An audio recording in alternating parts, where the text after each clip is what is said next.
Prepare-se para uma reviravolta que ninguém esperava. Aquilo que parecia ser um problema sem solução, o metrô do Recife, está prestes a entrar em um novo capítulo. Um sistema marcado por falhas constantes, atrasos e anos de abandono pode finalmente passar por uma transformação profunda.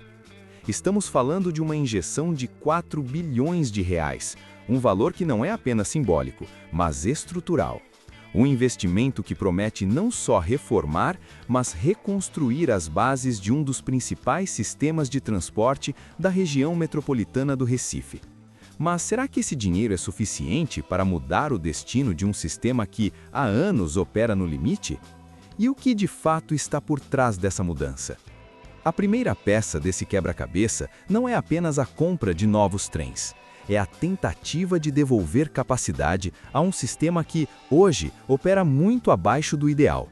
O plano prevê a aquisição de 22 novos trens, sendo 18 elétricos e 4 VLTs.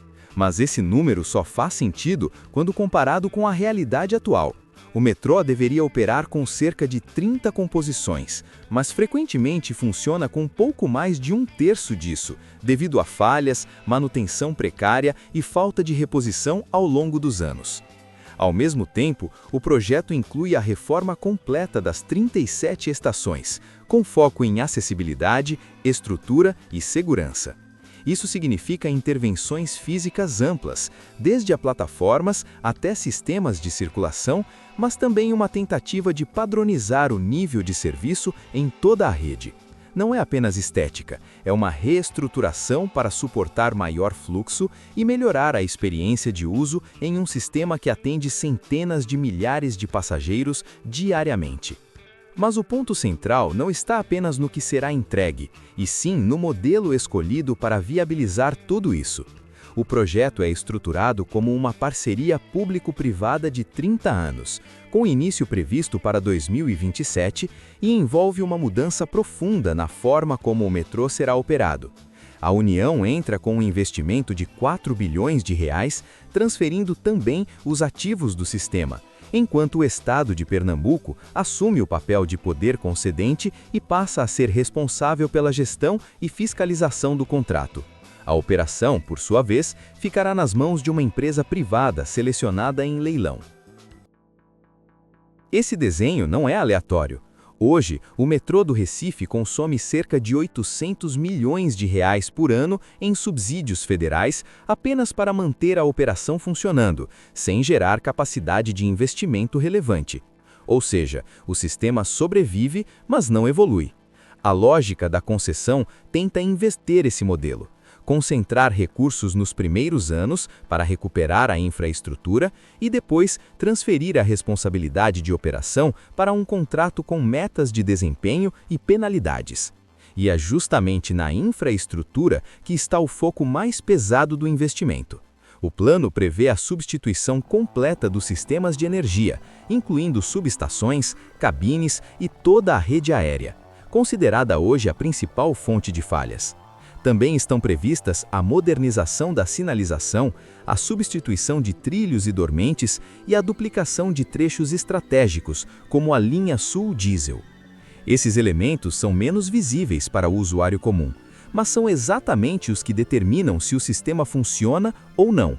Falhas nesses pontos são responsáveis por atrasos, interrupções e até incidentes mais graves.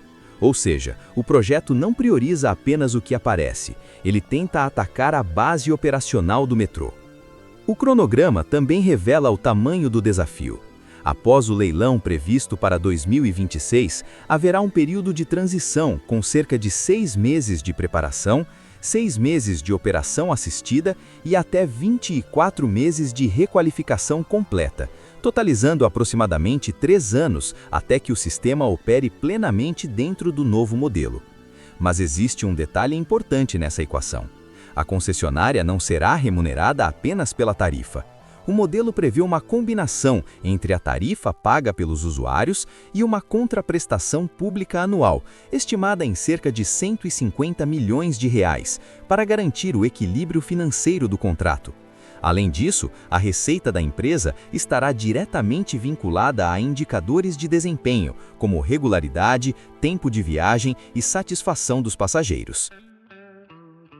Na prática, isso significa que o sucesso do projeto não depende apenas da obra em si, mas da capacidade de manter um padrão de operação ao longo do tempo. E é exatamente aí que surgem os principais questionamentos. Até que ponto um investimento concentrado nos primeiros anos consegue compensar décadas de subinvestimento? E será que o modelo de concessão será suficiente para garantir que o sistema não volte a se deteriorar no futuro? Porque, no fim, o que está sendo colocado em jogo aqui não é apenas uma modernização, é uma tentativa de redefinir completamente a forma como o metrô do Recife funciona.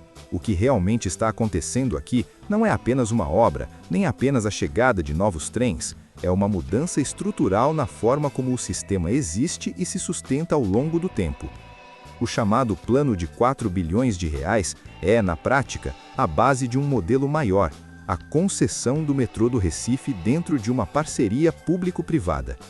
Isso significa que o investimento pesado fica concentrado nos primeiros anos, financiado pela União, enquanto a operação passa a ser guiada por um contrato de longo prazo, com metas, fiscalização e pagamento condicionado ao desempenho. Esse detalhe muda tudo. Hoje, o sistema funciona em um modelo onde o governo federal cobre prejuízos anuais, cerca de 800 milhões de reais por ano, sem conseguir transformar a estrutura. Com a concessão, a lógica se inverte. O dinheiro é aplicado para recuperar a base do sistema, e depois disso, a operação precisa se sustentar dentro de parâmetros definidos em contrato. E esse contrato não é simples. Ele prevê um prazo de 30 anos, exigências técnicas para participação no leilão, metas de qualidade e indicadores que podem reduzir a remuneração da empresa caso não sejam cumpridos.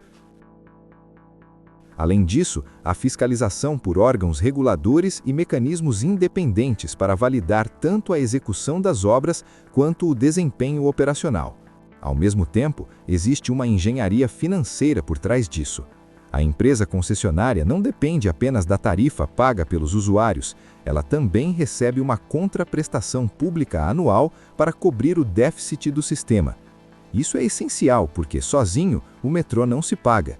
Ou seja, mesmo com a concessão, o transporte continua sendo parcialmente subsidiado, mas agora dentro de um modelo mais estruturado. E aqui entra um dos pontos mais sensíveis de todo o projeto. Apesar do volume bilionário de investimento e da mudança de gestão, a promessa é que não haverá aumento de tarifa no início da concessão. Isso significa que a melhoria do sistema não será financiada diretamente pelo usuário, mas por uma combinação de investimento público inicial e subsídios ao longo do contrato. Na prática, o que está sendo desenhado é um sistema que tenta equilibrar 3 forças ao mesmo tempo: recuperação da infraestrutura, melhoria do serviço e manutenção da acessibilidade. Um desafio complexo, principalmente em um cenário onde o metrô já chega a esse novo modelo carregando anos de desgaste. E é exatamente por isso que essa jogada bilionária chama tanta atenção. Porque ela não resolve apenas um problema técnico, ela redefine a forma como o transporte público sobre trilhos será operado na região metropolitana do Recife pelos próximos 30 anos. A grande questão agora não é mais o plano em si, é a execução. Essa jogada bilionária pode mudar completamente a forma como Recife se move, mas também levanta dúvidas importantes sobre execução, gestão e resultado ao longo dos próximos anos. E você, acha que esse investimento finalmente vai colocar o metrô nos trilhos de verdade, ou existe o risco de tudo voltar ao mesmo cenário depois de algum tempo? Deixe a sua opinião aqui nos comentários, porque esse tipo de projeto não impacta só quem usa o metrô, impacta toda a dinâmica da cidade. E se você quer entender de forma clara e sem enrolação os grandes investimentos que estão moldando Pernambuco, se inscreve no Escancarado e acompanha os próximos vídeos.